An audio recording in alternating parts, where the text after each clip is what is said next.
کرتے ہو تو تم پر ظالم حکمرانوں کو مسلط کیا جاتا ہے، ان کے دل میں تمہاری نفرت ڈالی جاتی ہے، تمہاری دشمنی ڈالی جاتی ہے، اور پھر ارشاد ہوتا ہے تم ان کے آگے گر گراتے ہو، حکمرانوں کے آگے گر گراتے ہو، ان کے آگے گر گرانے سے کام نہیں چلے گا۔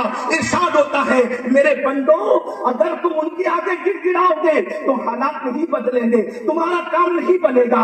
اگر تم کو گر گرانا ہے تو اپنے رب کی بارگاہ میں گر گراؤ، اگر تم کو رجوع لانا ہے تو اپنے رب کی بارگاہ میں رجوع لاؤ۔ حضور صاحب عرص قاسمی فرماتے ہیں کہ انسان یہ سمجھتا ہے کہ مذہب پر عمل کرنے سے ترقی میں رکاوٹ ہے، فرماتے مذہب پر عمل کرو گے، دین میں جتنی ترقی کرو گے اللہ تمہیں اتنی دنیا کی ترقی عطا فرمائے گا۔ دنیا کی ترقی دین پر عمل کرنے میں ہے۔ حضور صاحب عرص قاسمی سرکار شاہ جیلیہ رحمت اللہ علیہ ارشاد فرماتے ہیں کہ تمہارا حال یہ ہے کہ تم رشوت لیتے ہو، تمہارا حال یہ ہے کہ تم جھوٹ بولتے ہو، تمہارا حال یہ ہے کہ تمہارے گھر کی بیٹیاں بے پردہ گھومتی ہے۔ حضور شاہ جیلیہ رحمت اللہ علیہ سوالوں کا جواب دیتے ہوئے کتنی خوبصورت بات کہتے ہیں۔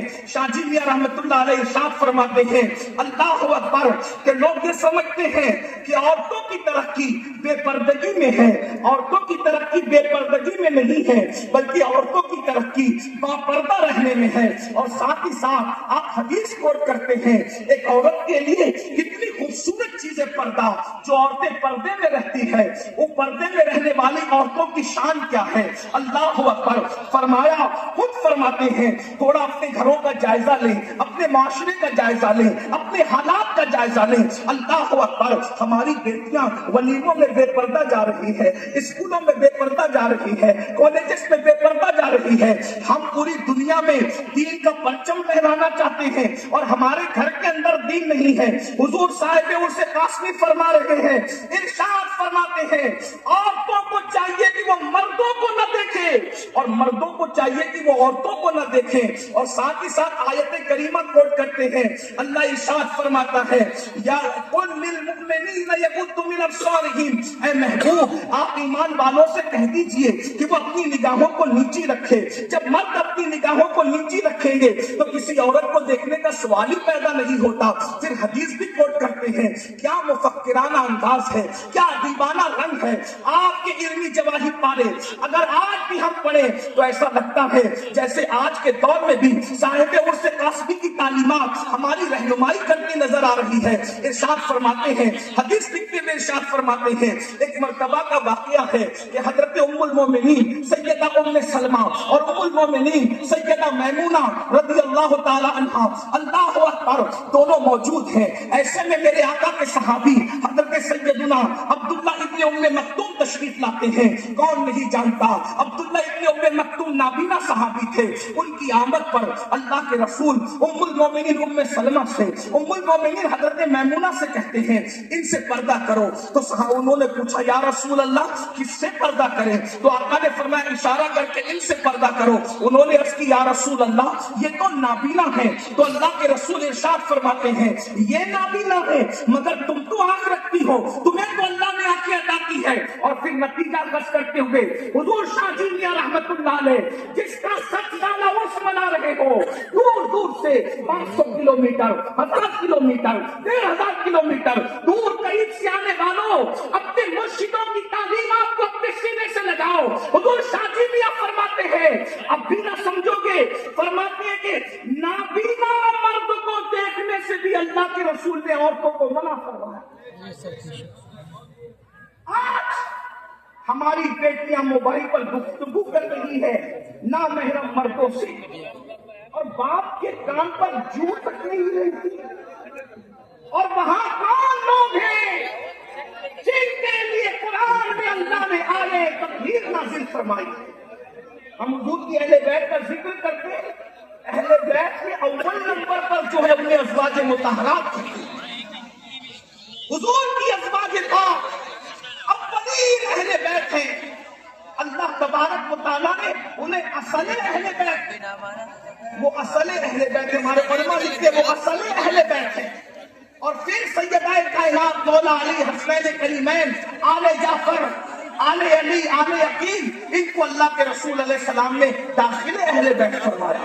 جو لوگ جانتے ہیں وہ اچھی طرح جانتے ہیں جن کی شان میں آیہ کثیر نازل ہوئی، جن کے گھر میں جبریل امین اجازت کے بغیر داخل نہیں ہوتے، بریلی سے آواز آتی ہے ان کے گھر میں بے اجازت جبرائیل آتے نہیں. قدر والے جانتے ہیں قدر شان اہل بیت. جن کے گھر میں جبریل اجازت کے بغیر نہ آئے، جہاں جبریل امین پروں کو اپنے پروں کو سمیٹ کر کے آئے، ان ازواج مطہرات کو حضور نابینا صحابی کو دیکھنے سے بھی منع فرما رہے ہیں.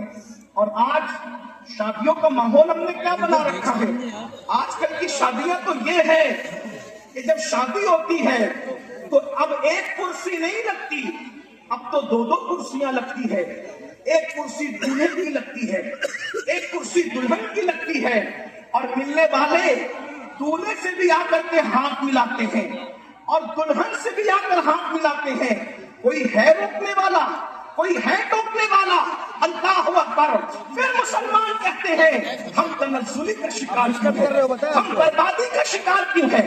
ہم تباہی کا شکار کیوں ہیں؟ ارے سن لو، کہنے والے نے کہا تھا طریقے مصطفیٰ کو چھوڑنا ہے وجہ بربادی. اسی سے قوم دنیا میں ہوئی بے اقتدار. اپنی ہمیں کرنی ہے شہنشاہ بدھا کی رضا جوئی. وہ اپنے ہو گئے تو رحمت پروردگار اپنی. درس قرآن اگر ہم نے نہ بلایا ہوتا، یہ زمانہ نہ زمانے نے دکھایا ہوتا. اللہ اکبر. وہ زمانے میں معزز مسلمان ہو کر آج ہم خار ہوئے تاریخ قرآن ہو کر. ذرا غور تو کریں اس وقت مصطفیٰ جان رحمت کے دل پہ کیا گزرتی ہوگی جب شادی کے مجمع میں دلہن کو بے حجاب، بے نقاب، بے پردہ دلہن کو لایا جاتا ہوگا. ذرا تصور میں تو لائیے حضور کے دل پہ کیا گزرتی ہوگی. لوگوں کا دل دکھانے کے حوالے سے ڈرتے ہیں، لیکن اندازہ تو فرمائیں بے پردگی کے ماحول میں اپنے سماج کو ڈبا دینے والوں اللہ کے رسول کے دل پر اس وقت کیا گزرتی ہوگی جس کے صدقے میں اللہ نے شادی کی خوشیاں عطا فرمائی. آج ہم شادی کی خوشیوں کے موقع پر اپنی بچیوں کو شامیانے میں اور لوگوں کے مجمع میں لا کر، وہ بھی دلہن کو بے حجاب اور بے نقاب بٹھا کر اس سے مردوں کو مصافحہ کروا کر، اللہ اکبر، دولہا کے دوستوں کے ہاتھوں میں اس کے ہاتھ دے کر. ذرا غور تو کریں ہم کس کی تہذیب پر عمل کر رہے ہیں، ہم کس کے کلچر پر عمل کر رہے ہیں.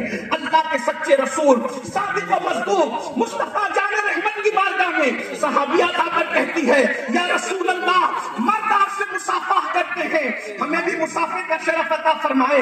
تو میرے آقا فرماتے ہیں میں عورتوں سے مصافحہ نہیں کرتا. اللہ کے رسول عورتوں سے مصافحہ نہ کرے اور دولہا کے دوست دلہن سے ہاتھ ملائے، رشتہ دار دلہن سے ہاتھ ملائے. ذرا غور تو کریں. پھر ہم کہتے ہیں ہماری تباہی کی وجہ کیا ہے؟ حضور صاحب عرص قاسمی کی تعلیمات کی روشنی میں دین کو پیٹ کے پیچھے ڈالنا یہی ہماری تنزلی کا سبب ہے، یہی ہماری رسوائی کا سبب ہے، یہی ہماری بربادی کا سبب ہے. اللہ اکبر. پھر صاحب عرص قاسمی رحمت اللہ تعالیٰ علیہ مزید آگے لکھتے ہیں، ارشاد فرماتے ہیں اللہ کے رسول صلی اللہ علیہ وآلہ وسلم کی ایک مشہور حدیث ہے. آقا علیہ السلام فرماتے ہیں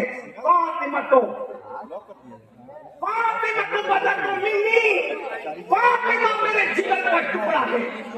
اس حدیث کا بیک گراؤنڈ کیا ہے، اس کا پس منظر کیا ہے؟ اللہ کے رسول نے یہ کب فرمایا کہ فاطمہ میرے جگر کا ٹکڑا ہے؟ اس حدیث کا پس منظر بیان کرتے ہوئے حضور شاہ جی میاں رحمت اللہ علیہ ارشاد فرماتے کہ ایک مرتبہ اللہ کے رسول صلی اللہ علیہ وآلہ وسلم نے سیدہ کائنات، مخدومہ کائنات، ملکہ فردوس بری، سیدہ طیبہ طاہرہ عابدہ زاہدہ راقیہ ساجدہ نقیہ تقیہ زکیہ ام ابیہا عالمہ غیر معلمہ، ملکہ فردوس بری، ملکہ قیامت سیدہ فاطمہ الزہرا سے پوچھا عورت کے لیے سب سے بہتر چیز کیا ہے؟ اللہ کے رسول صلی اللہ علیہ وآلہ وسلم پوچھ رہے عورت کے لیے سب سے بہتر چیز کیا ہے؟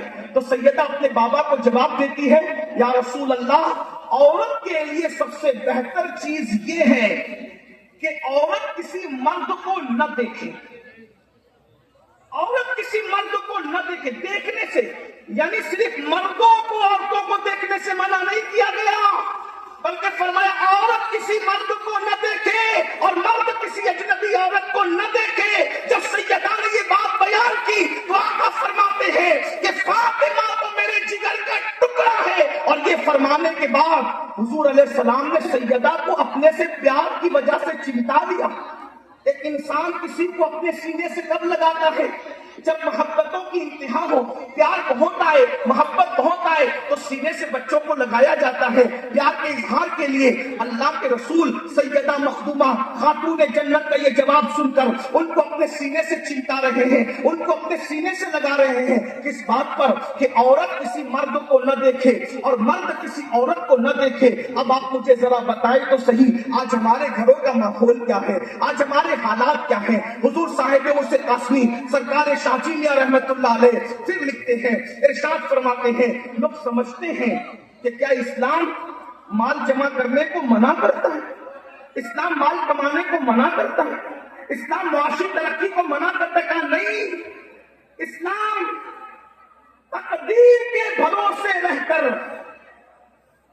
تقدیر سے بھاگنے والوں کی تائید نہیں کرتا، بلکہ اللہ کے رسول نے تو یہاں تک ارشاد فرمایا، پہلے اپنے اونٹوں کو باندھو پھر اللہ پر توکل کرو، اس لیے کہ دنیا عالم اسباب ہے۔ تو اگر کوئی یہ سمجھتا ہے کہ اللہ پر توکل کر کے جنگلوں میں بیٹھ جائیں، روزی روٹی نہ کمائیں، اللہ پر بھروسہ کر کے گھروں میں بیٹھ جائیں، گوشہ نشین ہو جائے گا، نہیں، اسلام تدبیر کے استعمال کو منع نہیں کرتا، اسلام تدبیر کا استعمال تقدیر کے خلاف نہیں سمجھتا، بلکہ اللہ اکبر، اسلام کی تعلیم تو یہ ہے کہ تدبیر کرو پھر تقدیر کے حوالے کر دو۔ کامیابی اس کو ملتی ہے من جدہ وجدہ، جس نے کوشش کی وہ کامیاب ہوا، جس نے کوشش کی وہ پا لیا۔ تو اللہ اکبر، ذرا غور تو کریں، اپنے زمانے کا اتنا بڑا صوفی کہہ رہا ہے نہ مال کمانا برا ہے نہ مال جمانا برا ہے۔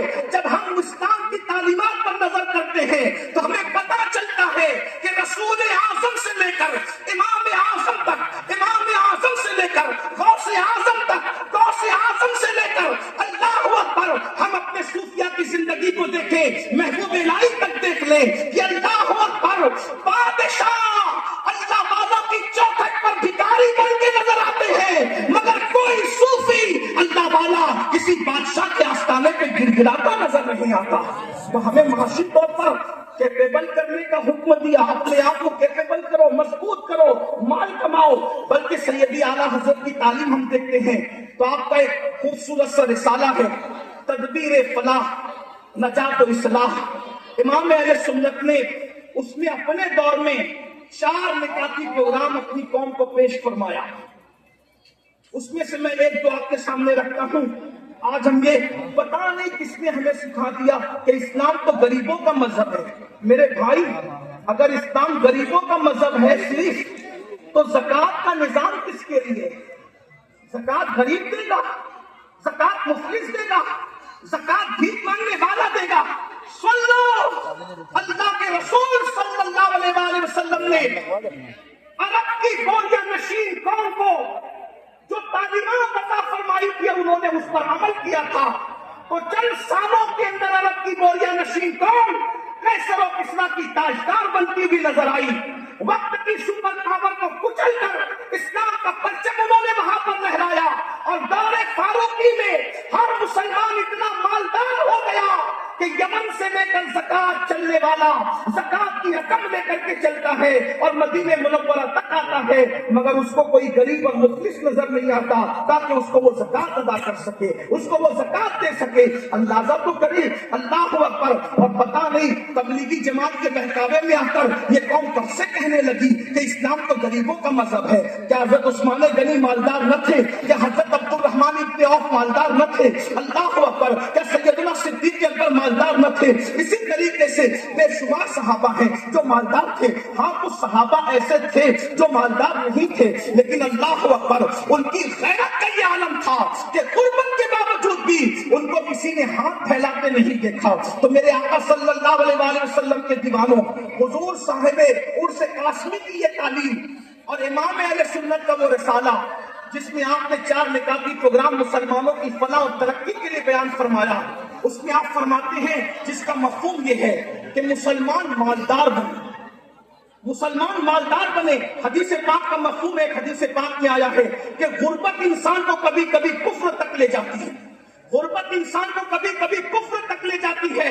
آج دنیا یہ چاہتی ہے کہ مسلمان غریب ہو جائے، مفلس ہو جائے، ان پڑھ اور جاہل ہو جائے، تاکہ ہم ان کے ایمان کو چھین سکیں، ان کے ایمان پہ قبضہ کر سکیں، ان کو ارتداد کے فتنے سے کچھ جو ہے وہ اللہ اکبر اس کا شکار کر سکے۔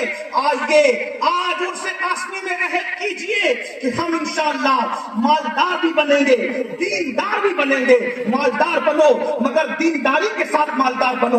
وہ دولت جو اللہ کو بھلا دے وہ فرعونیت کی طرف لے جاتی ہے، اور وہ دولت جس سے دین کی خدمت کی جائے وہ سیدنا عثمان غنی کی یاد کو تازہ کر دیتی ہے، وہ عبد الرحمن بن عوف کی یاد کو تازہ کر دیتی ہے۔ آپ کو پتا ہے چونکہ یہ خانقاہ جہاں قادریت کی عظیم نمائندہ خانقاہ ہے، وہیں پر چشتیت کی عظیم نمائندہ خانقاہ بھی ہے۔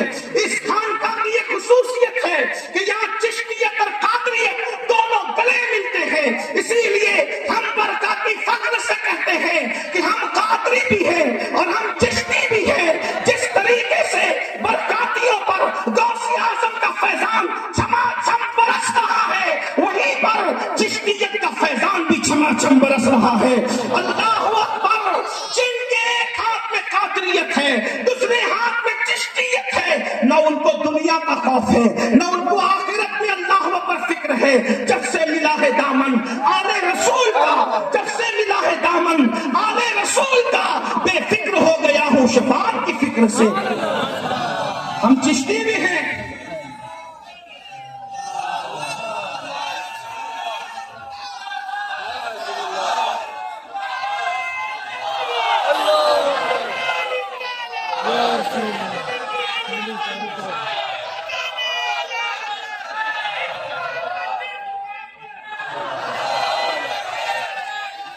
ہم جہاں کٹر قادری ہیں وہیں پر الحمدللہ ماہریرہ سے وابستگان چشتی بھی ہے، اور یہاں کی چشتیت تو قطبی چشتی ہے، اس لیے کہ صاحب البرکات کے جد اعلیٰ ڈائریکٹ سرکار قطب الانوار قطب الدین بختیار کاکی کے مرید بھی ہیں اور خلیفہ بھی ہیں۔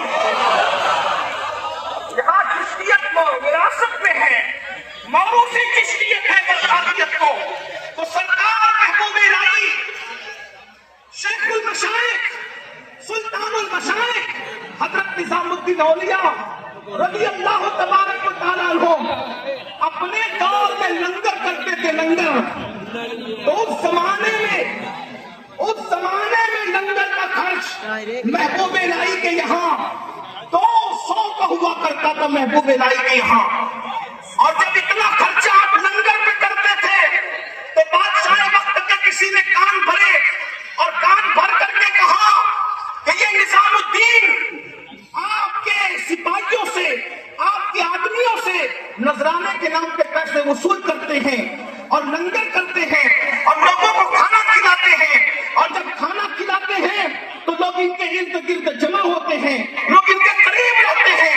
ایک کام کیا جائے کہ کھانا کھلا کر یہ لوگوں کو اپنا بنا رہے ہیں، تو محبوب الہی کے بارے میں جب بادشاہ کے کان بھرے گئے تو بادشاہ نے اعلان کر دیا، خبردار ہمارا کوئی سپاہی، ہمارا کوئی ملازم نظام الدین سے ملاقات کے لیے نہیں جائے گا، نہ ہم جائیں گے، نہ ان کو نذرانہ دیں گے، نہ وہ لنگر کریں گے، نہ لوگ ان کے قریب جائیں گے۔ اللہ اکبر! کسی نے آ کے محبوب الہی سے کہا، سرکار بادشاہ کا اعلان آ گیا کہ کوئی سپاہی ملنے نہیں آئے گا، کوئی نظر پیش نہیں کرے گا تاکہ آپ لنگر نہ کر سکے۔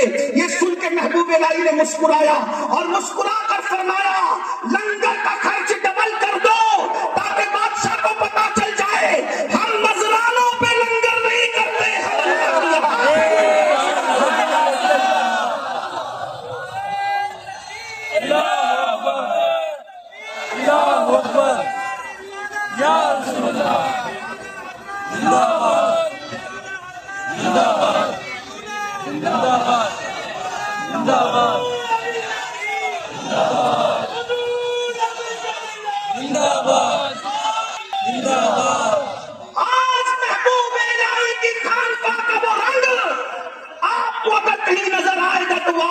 اپنی خانقاہ محررہ مطہرہ میں نظر آئے گا. اور جگہ پر عرس کا چلنا تو ہوتا ہے مگر یہاں عرس کا کوئی چلنا نہیں ہوتا اور ہزاروں لوگ اپنے مرشدوں کے دسترخوان پہ کھانا کھاتے ہیں. آپ سے پوچھنا چاہتا ہوں محبوب الہی اتنے مالدار تھے, بادشاہ نے کہا ملاقات کے لیے آنا ہے تو میں 2 دروازے اسی لیے بنا کے رکھا ہوں کہ ایک دروازے سے تو آئے گا, دوسرے دروازے سے میں نکل کر چلا جاؤں گا, کیونکہ ہمیں بادشاہوں کے دربار کے آداب نہیں معلوم, بادشاہوں کی مہمان نوازی کرنے کا طریقہ نہیں معلوم. تو حضور صاحب عرس قاسمی فرماتے ہیں مالدار بنو اس لیے کہ مال کما کر کے رکھو اور مال جماؤ, اس کا حق ادا کرو. لیکن افسوس جو قوم رات کے 3 بجے تک موبائل پر گیم کھیلتی رہے گی, وہ 11 بجے سو کے اٹھیں گے, وہ 12 بجے سو کے اٹھیں گے, تو وہ تجارت کب کریں گے؟ اس لیے اب میں اپنی گفتگو کو اپنے وقت پر مکمل کرتے ہوئے اخیر میں چونکہ میرا ٹائم پورا ہوا اپنی بات کو پوری کر دوں. حضور اللہ اکبر صاحب عرس قاسمی سرکار شاہ جی میاں رحمت اللہ علیہ گویا کہ ہمیں بتا رہے ہیں کیا مالدار بنو, دیندار بنو. اور صاحب عرس قاسمی نے سب سے زیادہ جس پہ محنت کی وہ 2 چیزیں تھی. نمبر 1 تصوف, نمبر 2 تعلیم, ایجوکیشن. 100 سالہ جشن صاحب عرس قاسمی کا منا رہے ہوں, یہاں سے ہم 2 چیزیں لے کر جائیں, ایک تصوف اور دوسرا ایجوکیشن. اس پہ ہم محنت کریں. اب آپ سوچیں گے یہ تصوف کیا ہے, تو بہت سے لوگ کہتے ہیں تصوف گاروں میں بیٹھنے کا نام, تصوف بھوکے رہنے کا نام, تصوف روکی سوکی کھانے کا نام. ہزاروں اقوال ہیں لیکن میں ایک بات پیش کر دوں, تصوف کیا ہے؟ تصوف کیا ہے؟ خالق کے لیے مخلوق کی خدمت کرنا, اس کو تصوف کہتے ہیں. خالق کے لیے مخلوق کی خدمت کرنا, اس کو تصوف کہتے ہیں. تصوف اور کیا ہے؟ آج ہم اپنے ماں باپ کی خدمت نہیں کرتے, پڑوسی کی خدمت نہیں کرتے, تو فٹ پاتھ پر پڑے رہنے والے غریبوں کی خدمت ہم کب کریں گے؟ تو یاد رکھیے تصوف ٹوپیوں کے کلر کا نام نہیں, تصوف جبوں کے کلر کا نام نہیں. تصوف یہ ہے کہ یار کے لیے, اللہ کی رضا کے لیے مخلوق کی خدمت کی جائے. اس پر مجھے ایک واقعہ یاد آیا, مخلوق سے محبت کیسے ہونی چاہیے. نعرہ تکبیر, نعرہ رسالت, بندے برپا, ملت, شخص ملت, صدیق ملت, حضور حسن علماء, عرس قاسمی, سو سارا عرس قاسمی.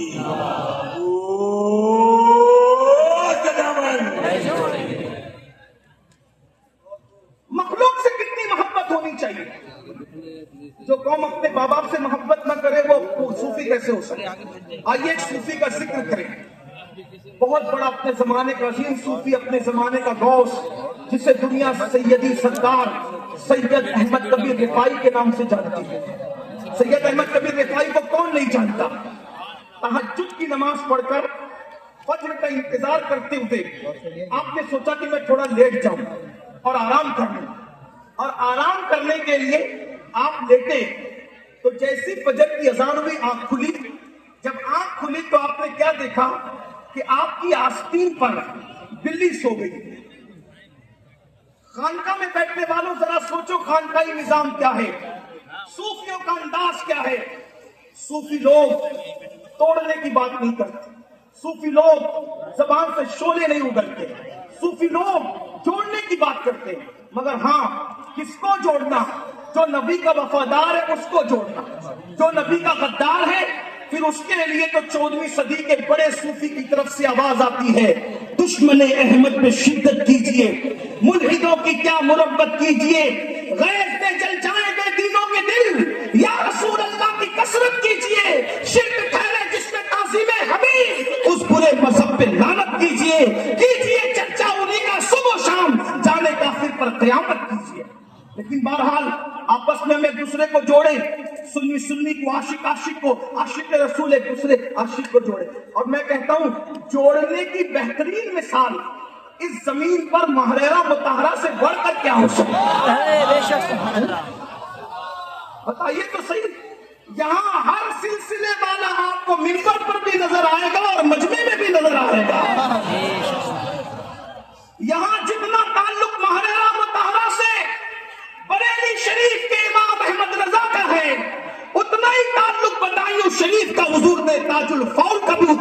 تعلق ہے، اتنا ہی تعلق حضور شیخ المشائخ اشرفی میاں کا بھی اتنا ہی تعلق ہے۔ اللہ اکبر! اور کن کن بزرگوں کا نام لیا جائے، گویا کہ ایک میخانہ ہے، اس سے کچھوچے مقدسہ بھی سیراب ہو رہا ہے، بریلی بھی سیراب ہو رہا ہے، بدایوں بھی سیراب ہوتا نظر آ رہا ہے۔ تا حشر رہے ساقی آباد یہ میخانہ۔ اللہ ہمارے مہریرہ کے سرکاروں کو سلامت رکھے، اس گھرانے کے بچے بچوں کو سلامت رکھے، ان کی شفقتوں کو سلامت رکھے۔ سیدی احمد کبیر رفاعی، ان کی آستین پر بلی سو گئی، فجر کی اذان ہوئی، سیدی احمد کبیر رفاعی نے بلی کو سوتا ہوا دیکھا، بلی کو سوتا ہوا دیکھ کر سوچا اگر میں اٹھ جاؤں تو بلی کی نیند خراب ہوتی۔ ذرا غور کیجیے صوفیہ کی فکر کیا ہے۔ ہم خانقاہوں سے جڑے لیکن خانقاہی تعلیم ہمارے اندر نہیں۔ جو قوم شادی کے موقع پر پورے شہر کی جینا حرام کر دے، سب کی نیند حرام کر دے، وہ صوفیوں کے متوالے کیسے ہو سکتے ہیں؟ وہ اولیاء اللہ کے چاہنے والے کے جس صوفی کو بلی کی نیند کا خیال ہے، مخلوق خدا پر ان کی شفقت کو دیکھیں، ان کی نگاہوں میں یہ حدیث تھی الخلق عیال اللہ، مخلوق اللہ کا کنبہ ہے۔ دوسرے مقام میں فرمایا ارحموا من فی الارض ویرحمکم من فی السماء، زمین والوں پر تم رحم کرو گے، آسمانوں کا خالق تم پر رحم کرے گا۔ جس کے دل میں رحم نہیں وہ رحمت للعالمین کا امتی کیسا؟ ذرا غور کیجئے، حضرت احمد کبیر رفاعی سوچ رہے بلی کی اگر اٹھ کے جاتا ہوں تو بلی کی نیند کا کیا؟ اور پھر سوچا اگر نماز نہیں پڑھتے، وہ نماز جو نماز نہیں پڑھتا وہ صوفی کیسے؟ اگر بلی کی نیند کا خیال ہے تو نماز جاتی ہے، نماز کا خیال ہے تو بلی کی نیند جاتی ہے۔ کیا سیرت نگار لکھتے ہیں خادم کو اشارے سے بلایا، اس کے ہاتھ سے کینچی منگائی اور کینچی منگا کر اپنی آستین کو کاٹ دیا، اور آستین کو کاٹ کر نماز کے لیے گئے۔ نماز فجر پڑھ کر کے جب واپس آئے تو واپس آنے کے بعد بلی جا چکی تھی، بلی چلی گئی تھی، بلی جا چکی تھی۔ اللہ اکبر! بلی کے چلے جانے کے بعد وہ کٹی ہوئی آستین کا ٹکڑا اٹھایا اور اپنی آستین کے اندر اس کا پیبند لگا لیا۔ کسی مرید نے کہا حضور جبے میں عیب پیدا ہو گیا، فرمایا بیٹا جبے میں عیب پیدا ہوا، اس سے کوئی نقصان نہیں ہے، اگر اللہ کی مخلوق کی نیند خراب کر دیتا تو قیامت میں اللہ کو جواب کیا دیتا؟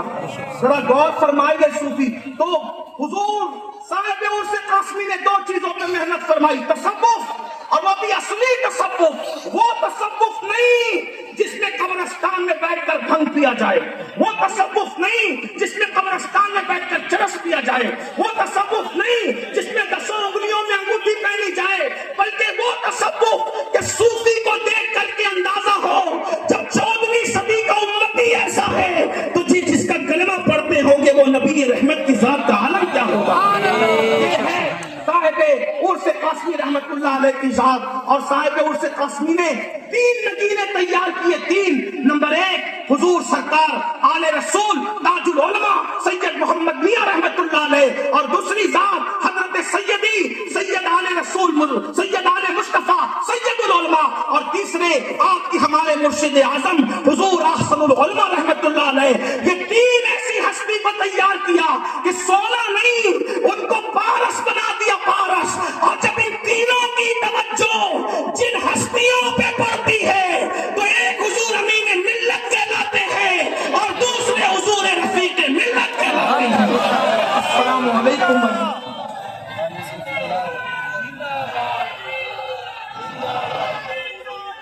ماشاء اللہ، سبحان اللہ۔